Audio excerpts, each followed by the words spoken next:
Hello, welcome to the Elevate Your Wellbeing podcast with myself, Rachael. We're getting closer to the end of the year, and probably like myself, you might be doing a little bit of reflection. And I'm reflecting on the day in the life of a manic yoga teacher. And maybe this interests you, maybe you can relate even if you're not a yoga teacher. But I just want to reflect on how my days were structured pre-2020. And day in the life of a manic yoga teacher is so on point because ironically, I was like, I'm going to work for myself. I'm going to run my own business. I'm going to create my own business. I'm going to have this freedom to do what I want when I want. And that was really not the case. And yeah, to a certain degree, like I could choose when I worked and how I worked. But as it comes down to very much like a job, I was an employee in my business. Without me, my business didn't run. There was no structure in how my business was put together that allowed me to enjoy true time freedom. And it wasn't until 2020 when we were forced into lockdowns that I was like, well, my business is very in person. And yes, I took an element of it online. And for some it worked, for a lot it didn't, which I find very sad because I do still love that element. And yes, it's changed. And I think it's just honoring that it changes and it's just allowing to go with that ebb and flow. And I suppose it's also that letting go of, everyone will find what works for them. And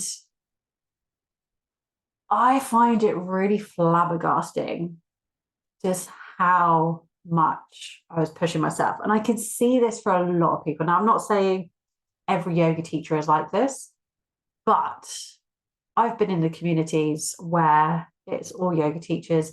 And it's amazing how many people, they love what they do, but they're pushing to teach loads more, or, they're not really having time off. They're from the outside looking in, it can look like you're having time off, but it's amazing actually when you're in like an inner circle and you are aware of how much that person is still working. And again, like some people will be workaholics. It's just how they are. It's their nature. They can't really switch off. But it's also really not healthy when you're not honoring that cycle of how your day really needs to be to really be optimized and feel like your best self, because burning out really sucks. And I think everyone's burnt out to some degree. And some people don't realize they're burning out because they love what they do.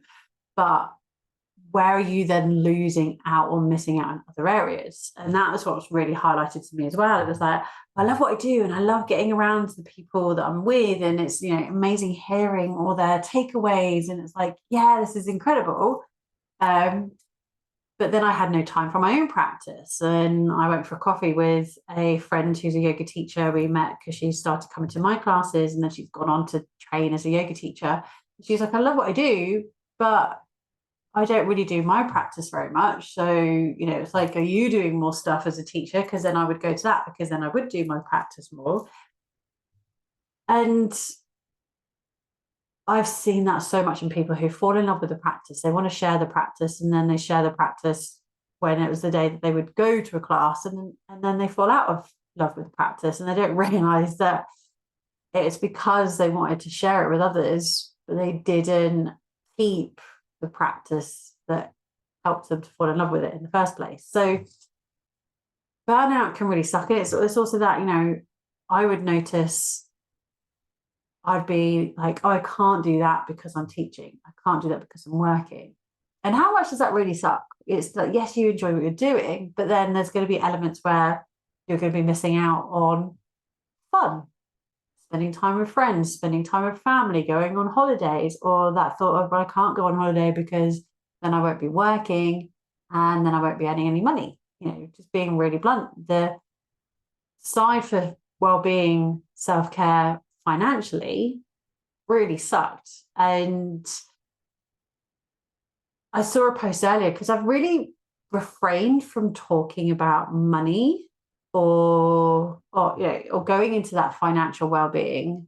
And I really want to, because it is a big part of like the wheel of wellness. And someone I follow shared today, it's like, when we feel that restriction and anxiety because of cost of living or anything to do with money, that can have a ripple effect mentally and physically on our well-being. Yet a lot of people don't really talk about it. So that was a key thing. I was like, I'm sure I'm creating this time freedom and money freedom for me because I'm running my own business. But then 2020 hit, and I couldn't run my business, and it was the first time I really got to experience what time freedom really could be, because then I got to really structure how I wanted my days to be. Because when we first went online, I literally copy and pasted my schedule. But you're like, well, sure, if you're not going out and you're not traveling to and from classes, it makes it easier. Yes. But it was also like, well, actually, how do I want to spend my time? And it was like, oh, I want to spend my time enjoying outside and walking my dogs and reading books and diving into mentorship and coaching. And it was really I'd already had been in coaching for 2 years before the pandemic happened. But this was the big eye opener of what brought me into it. And it was early, April 2020 when I came across a mentor who I've been with for 3 years now. And as I record this, I very recently went to an event of hers and got to meet her in person for the first time. And that in itself was amazing. And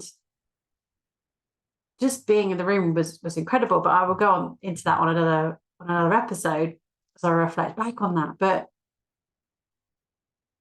I was also sharing on Instagram what I thought was healthy, like say in 2019.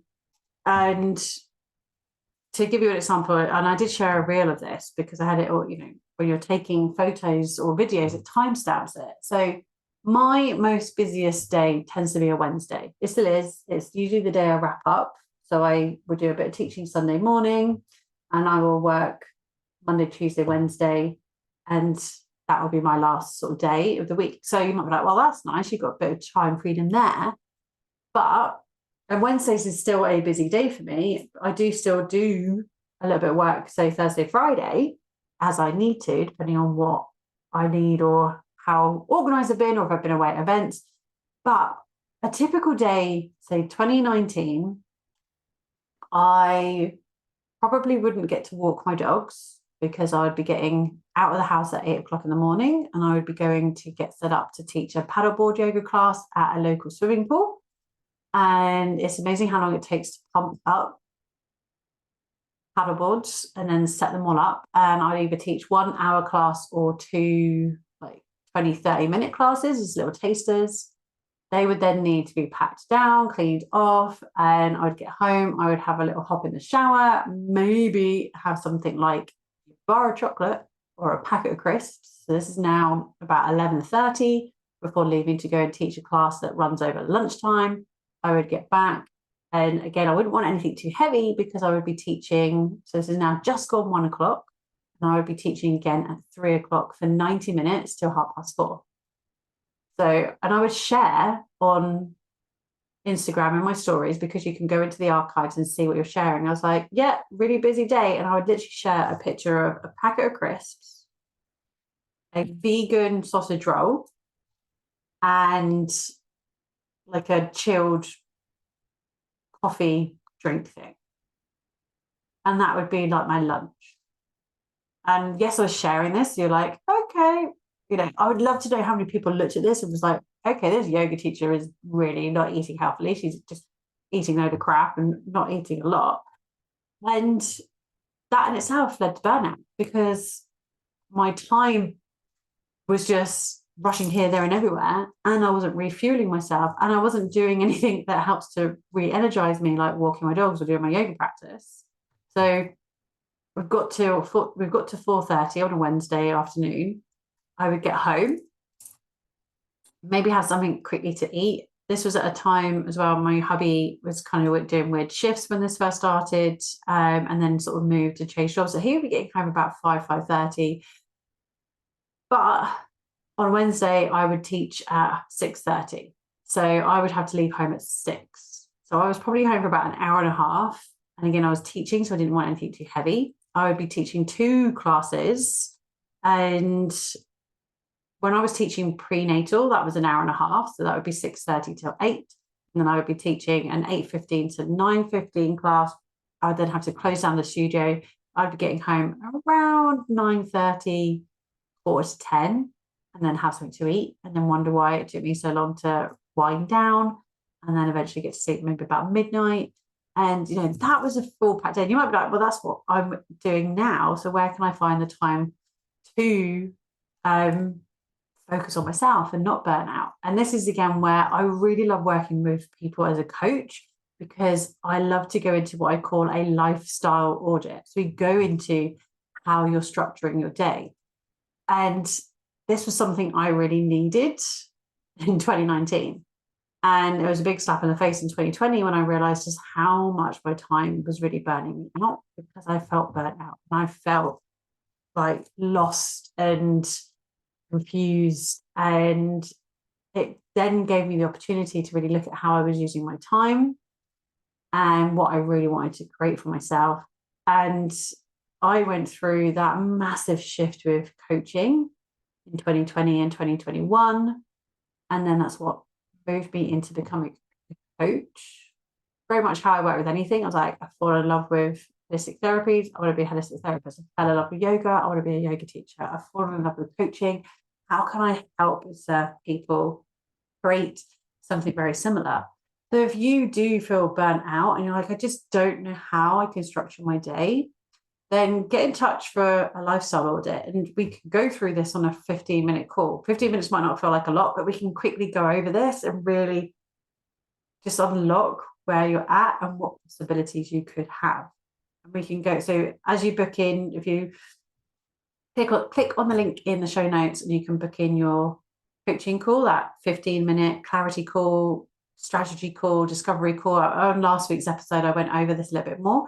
But as you go through and answer some of the questions as you book, you have got the opportunity to tick yes to a lifestyle audit. And maybe that's what you need to just have a little hand holding to go through that. And that gives you that discovery, that clarity of how you're using your time, but how you could structure it slightly differently so you can move your self-care to the top of the to-do list and actually get to be present for it whilst you're going through it. And that can be really, really powerful. So a day in the life of a manic yoga teacher, I would not wish that on anyone. And doing the actual teaching was fun, but it was amazing how much I burnt out. It was amazing how much I would lose my voice. And yeah, looking at some of the photos I was sharing, I was like, I don't have time, LOL, to make any food. So this is what I'm having. And again, this is what brought me into wellbeing coaching, because it was like, it's looking holistically at how we are setting ourselves up for success or how we're setting ourselves up for failure. Because sometimes we're not aware of what we're doing. And because now I have that experience and I can put my coaching hat on and I can look back and be like, oh, that was something I wasn't focusing on. So sometimes we look at, we feel like we're doing all the things, but actually we're not. And it takes someone externally to look at that and go, this is what you're doing. How is that helping you? Because that could be what's hindering you. And that can feel very vulnerable. And hopefully, you're getting that essence from me of listening to me on this podcast episode or previous episodes of sharing my vulnerability and allowing you to do the same with me. So hop on a call. Let's dive in and see, are you living a manic lifestyle? Maybe you are. But again, you're not quite sure how that can change. I'm willing to bet something can slightly shift, even just a little bit.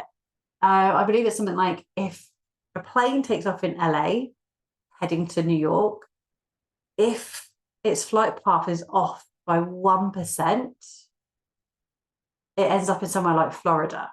If you think about how far New York and Florida is, that slight difference, because obviously the distance that you're traveling anyway from LA to New York to be off just ever so slightly, and you end up somewhere completely different. And sometimes it's just that tiny ripple effect, that slight change. It's that flutter of a butterfly wings can move mountains, millions of miles away. It's the same thing when we have that little look at ourselves with a coach, with someone who can see something that they've potentially been through very similar to help guide you. So thank you for coming with a little reflection of how my life was pre-2020, and it's very, very different now. And I really focus on how I manage my time and what really feels good for me. And that's exactly how I want to help you and help you feel empowered as well.